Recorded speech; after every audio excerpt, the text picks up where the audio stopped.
Bonjour à tous, Magali, fille de Lune Tarot, j'espère que vous allez bien.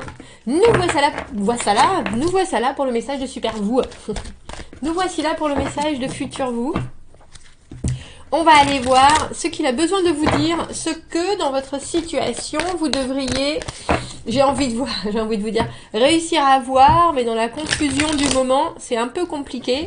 Donc Futur Vous, il a déjà passé tout ça. On va aller voir les conseils qu'il a à vous donner. Alors, je me demande toujours quel tarot je vais choisir pendant mes tirages. Et là, j'ai le tarot des oppositions qui était là. Moi. Donc, nous le voici. Oh, bah, dis donc, on comprend. On comprend. C'est pour ceux qui ont besoin de se faire réparer le cœur. La carte du 3 d'épée. J'ai presque envie de dire, on a aussi peur qu'on attend la nouveauté. Bah dis donc, ça commence fort. Alors, on va mettre une carte pour vous dans le présent, une carte pour les remerciements de futur vous, ce pourquoi vous êtes bon, ce sur quoi vous devez vous concentrer, ce que vous devez laisser tomber, et puis un conseil. On fera une extension à ce tirage comme d'habitude. L'extension, si le tirage général vous parle, si dans le titre déjà que je ne connais pas encore, parce qu'on verra le message, pendant le tirage général, si les mots vous percutent, alors allez voir l'extension, c'est une synchronicité, ça veut dire que nous sommes sur la même longueur d'onde. Et puis sinon, vous allez aussi acheter l'extension parce que vous voulez me soutenir, payer mes épinards et le beurre qui va avec. J'allais dire je mets de la crème, mais je mets pas de crème dans les épinards. On va aller voir les messages à vous transmettre et je vous en remercie. Vous trouverez le lien dans la petite boîte de dialogue juste en dessous. C'était le message à vous transmettre. En ce qui concerne l'extension, on va aller voir les messages à vous transmettre. Pour cette période de votre vie, le temps étant élastique, le passé, le présent, le futur, ne faisant au final qu'un. Si on arrivait à voir toutes les possibilités, on va aller voir ce que Futur Vous a besoin de vous dire. Ouah, dis donc. En même temps, je savais que ça allait être... quand on a une carte là, comme la carte du 3 d'épée qui sort, et après l'arcane sans nom, ça va être costaud. Ça va être costaud. J'ai bien fait de le faire maintenant. La carte... L'arcane sans nom, pourquoi il vous remercie? Le diable, mais dans le côté positif du diable. Toujours se laisser tenter par... Il vous demande de vous laisser concentrer... Ah, c'est drôle, c'est cette d'épée à l'envers, de vous concentrer sur As de bâton. On laisse pas... J'aime bien cet As de bâton parce que on vous demande de lâcher le bref. Parce que vous êtes en pleine transformation et en conseil, on a la roue de fortune. Tout est possible. Tant que tu contrôles ton personnage, alors la situation, tu en feras ce que tu veux. Voilà ce qui vous dit Futur Vous. Alors en première carte, vous dans le présent, alors vous traversez quelque chose d'assez transformatif, on est bien d'accord. Que ce soit un changement, parce que, bien entendu, l'arcane sans nom, c'est la transformation. Alors là, vous voyez, dans cette position-là, il est relativement confiant, il sait ce qui arrive, il voit le beau soleil se lever. Dans ce sens-là, on ne sait pas encore ce qui nous attend, on a les pieds dans la neige. On sait bien qu'il y a quelque chose. Alors je pense que c'est pour ça que je disais, autant vous en avez envie que vous le craigniez. Parce que l'arcane sans nom, c'est forcément une phase de changement. Alors que ce soit rupture de votre vie avec la nouvelle vie que vous voulez voir arriver, que ce soit rupture de positionnement, c'est-à-dire j'étais comme ça, j'ai toujours habité en colocation, maintenant je vais habiter tout seul, j'ai toujours habité tout seul, maintenant je vais habiter en couple, j'ai toujours fait ce travail, mais je sais que je veux absolument faire autre chose. On voit que vous êtes dans une situation où les choses vous paraissent compliquées et en même temps elles vous appellent. Il y a vraiment cette idée-là, parce qu'on a le diable dans la carte pour laquelle il vous remercie. Alors, le diable, traditionnellement, domination, soumission, pouvoir d'autorité, excès et puis vraiment être enchaîné à quelque chose. Tu veux pas la... Non, t'as pas envie de l'éclaircir plus que ça, celle-ci. Peut-être de l'autre côté, alors. Bref, et là, oui, c'est ça, c'est parce que c'est le vôtre. Vous voyez, comme la caméra elle a décidé de... Il y a quelque chose où on apprend de ses faiblesses, on apprend de ses parts d'ombre, on apprend et justement on s'illumine. Le diable, c'est aussi savoir qu'on a certains comportements qui ne sont pas les plus sains pour nous-mêmes comme pour les autres, qui ne sont pas en train de nous pousser vers le haut, que l'on soit trop craintif ou au contraire trop exubérant. Il y a des choses, il y a des gens qui nous claquent la partenay parce que ils apprécient pas telle ou telle part, et le diable, dans cette position-là, c'est justement faire la paix avec tout ça, et se dire, je vais réussir à changer ce côté-là pour en faire quelque chose de lumineux. C'est-à-dire que exubérant, eh ben je le serai quand il y aura une grande fête et que tout le monde sera dans cette même énergie ou alors si je crie beaucoup, eh ben je vais aller faire des manifestations parce que c'est là que les gens ont besoin de ce soutien vocal, on dira. Si je suis plutôt craintif, eh bien je vais aller me diriger vers par exemple un groupe de gens qui sont dans le même état, mais qui sont presque plus encore que moi, qui ne sortent pas du tout. Vous voyez ce que je veux dire? Il y a ce côté où on prend ce que j'appelle les trous du gruyère et on en fait quelque chose, on en fait une fenêtre sur l'extérieur. Ne plus voir ces parts d'ombre comme des poids, mais bien au contraire, comme des ailes.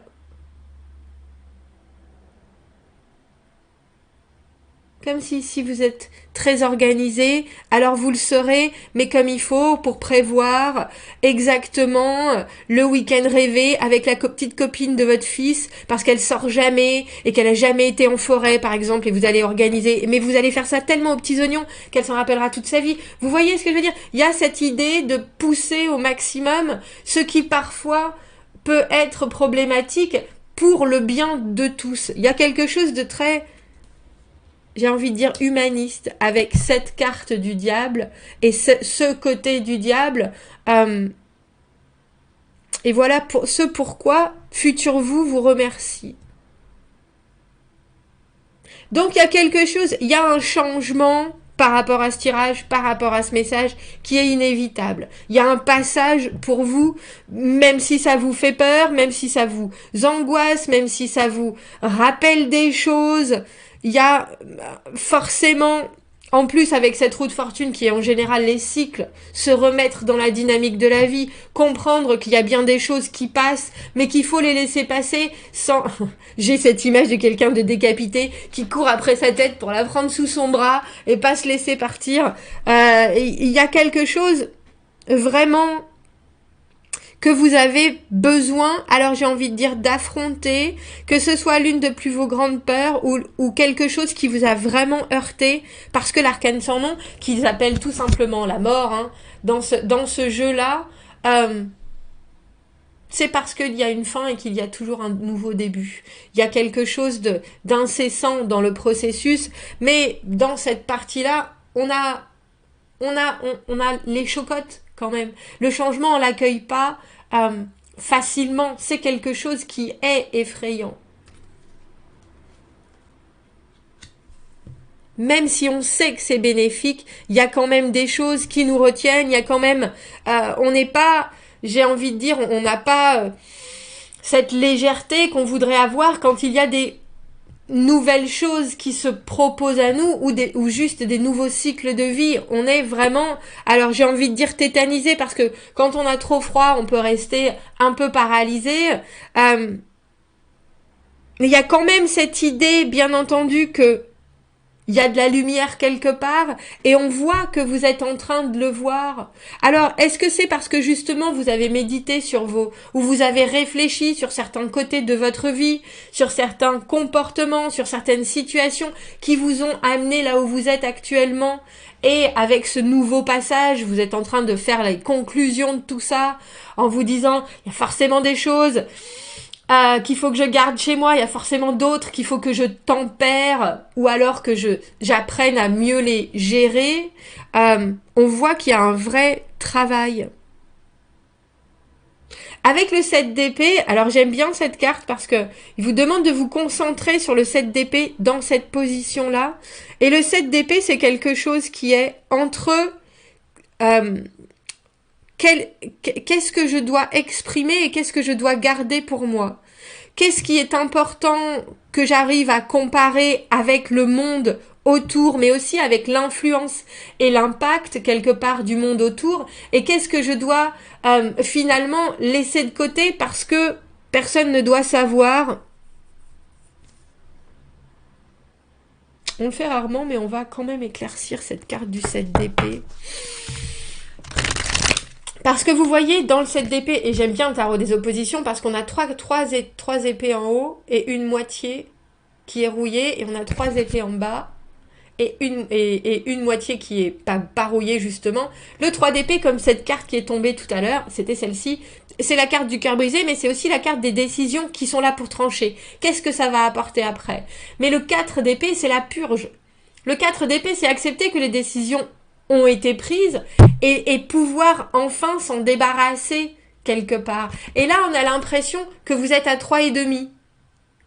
Vous voyez ce que je veux dire? Il n'y a pas... Le 7 d'épée, c'est effectivement tout ce qu'on a passé sous silence, tout ce qu'on n'a jamais dit à qui que ce soit, parce que ça les regarde pas, et puis aussi parce qu'on avait ses propres objectifs, qui n'étaient peut-être même pas su de nous, mais c'était un élan. C'est quelque chose qui a fait que on y a été. Et j'ai l'impression que vous êtes entre deux eaux. Qu'il y a des moments où vous voudriez être clair comme de l'eau de roche. Vous savez pourquoi vous faites les choses, vous savez pourquoi vous dites les choses, vous savez pourquoi vous allez dans certaines directions, et vous avez envie de le partager.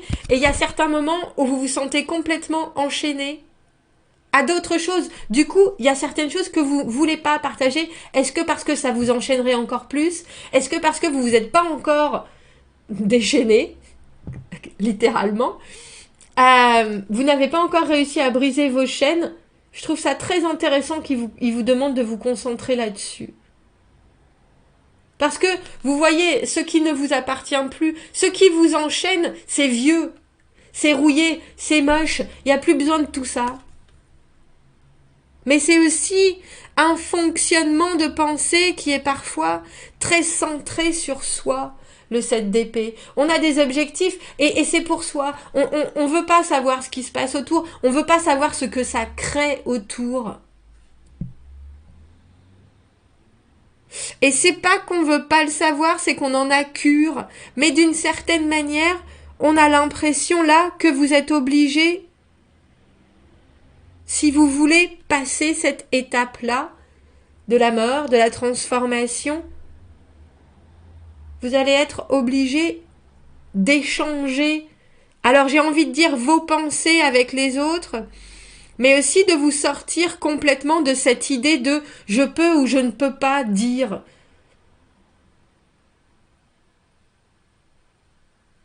C'est plus qu'avoir un jardin secret, le 7 d'épée, parce que c'est vraiment, là vous voyez, il y a rien de, il y a rien de féerique hein, dans ces 3 épées rouillées qui sont attachées les unes aux autres. Alors vous allez me dire, c'est peut-être comme le roi Arthur et comment elle s'appelle, son épée qu'il a enlevée du roc pour de la pierre pour devenir... Mince, j'ai brocéliande, ça c'est la forêt. Sortir ses épées, à part que là il y en a 3,5, sortir ses épées une à une de la pierre pour en faire quelque chose, une arme. Une arme de pensée, j'ai presque envie de dire plus en adéquation avec qui vous êtes. Les épées, c'est aussi l'intégrité, c'est le verbe, c'est la pensée, c'est les objectifs, mais avant tout, c'est la vérité. Et on dirait qu'il est temps d'atteindre ça. Et voilà pourquoi Futur Vous, il vous demande d'y être. J'ai pas besoin, en fait, de l'éclaircir. Avec cet as de bâton, il vous demande de laisser tomber, lâcher prise. Alors l'as de bâton, c'est la brièveté, c'est la connexion instantanée, c'est les histoires qui durent peu de temps mais qui sont très passionnées. C'est quelque chose qui fait envie, qui donne du plaisir. C'est un nouveau hobby, c'est une nouvelle rencontre, mais c'est toujours dans le présent il n'y a pas d'idée de s'engager ou de passer dans quelque chose qui est... Alors, je vais pas dire forcément travailler parce que ça peut être très prenant, un as de bâton, mais il y a quelque chose où là, il vous dit, laisse tomber, j'ai envie de dire l'instantané. L'instantané et concentre-toi sur cette situation que tu es en train de vivre, cette nouveauté. Il y a forcément une nouveauté dans votre vie par rapport à ce tirage. Parce que la seule chose que tu peux contrôler dans tout ça, c'est toi. C'est ce que tu veux savoir, c'est ce que tu as en tête, c'est ce dont tu as besoin. L'intensité, c'est pas forcément ça, c'est plus le calme, mais aussi quelque chose qui vous rend fort. Parce que la roue de fortune, dans ce sens-là, on a la maîtrise. Parce qu'on a la maîtrise de soi, on a forcément la maîtrise des éléments. Et je trouve ça assez fort, c'est assez angélique, ce tirage. Regardez. Il est temps de déployer vos ailes, semble-t-il. Et de déployer vos ailes vers quelque chose qui vous correspond. C'est la guérison aussi, hein. Je suis en train de penser au bleu et au rouge. Voilà.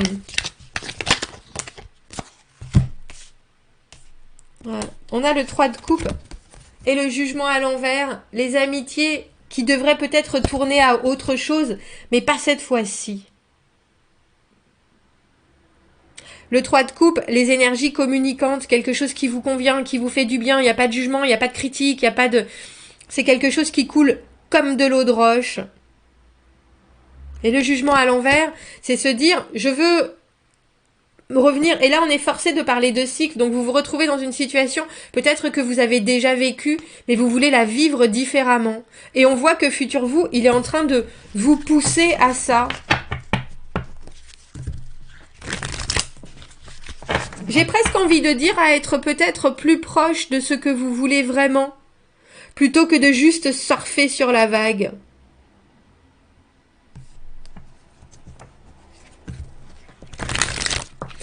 On va faire une extension, messieurs, dames. On va aller voir comment passer de l'un à l'autre, comment avancer, à quoi vous devez passer maintenant, ce sur quoi vous ne devez pas vous alourdir, et passer d'une chose à l'autre fluidement. Si ça vous parle, on se retrouve dans l'extension. Sinon, j'espère que pour maintenant, vous avez saisi le message général. À de suite ou à bientôt. Merci beaucoup. Au revoir.